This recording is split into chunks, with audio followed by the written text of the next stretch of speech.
Indian legal immigrants in the US. Are they an asset or liability for the American people? Let's start with this very basic data about the Indian American diaspora in the US. They make up just 1.5% of the country's population but still pay 5 to 6% of all income taxes in the US. It translates to a massive $300 billion dollars every year. The same tax then is used by the American government to pay for services that are available to all American nationals. In this regard, you can say the Indians are definitely an asset for the US, those who come here legally. But still, there is a section of MAGA or Make America Great Again base that wants a blanket ban on even legal immigration.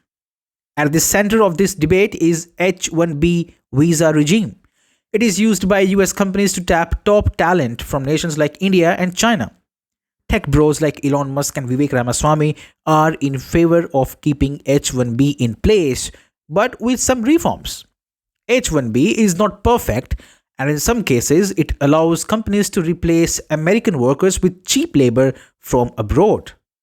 But in some cases, you may require best talents from overseas too. This is where the debate becomes ugly. While some MAGA loyalists say we can source best talent from within America, Musk says sometimes there is a lack of supply of top talent in domestic market. But the debate became uglier when the discourse was taken over by racists like Laura Loomer. She started with condemning the appointment of Sri Ramakrishnan, an Indian origin venture capitalist and Musk ally, as artificial intelligence and AI policy advisor to the Trump White House.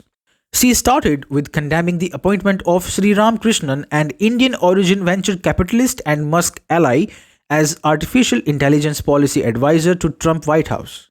Loomer termed Indian professional as third world invaders from India.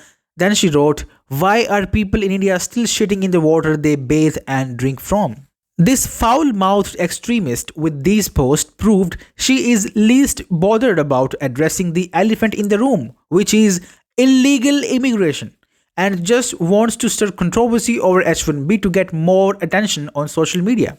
A cheap troll is what Laura Loomer is.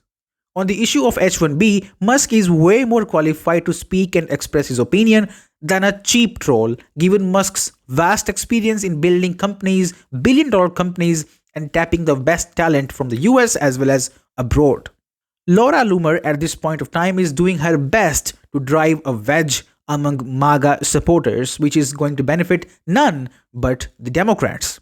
Loomer was then shown her place by Trump himself when he backed Musk's H-1B stance while talking to NY Post. "I have always liked the visas. I have always been in favor of the visas. That's why we have them," Trump said.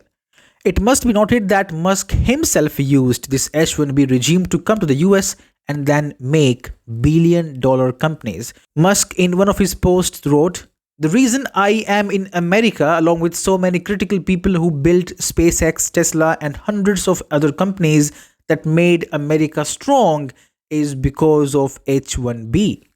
Some people also argue that these foreign nationals thrive at the expense of opportunities for local Americans. Well, that is also not true. The fact of the matter is that these people from abroad create employment by making billion-dollar companies here.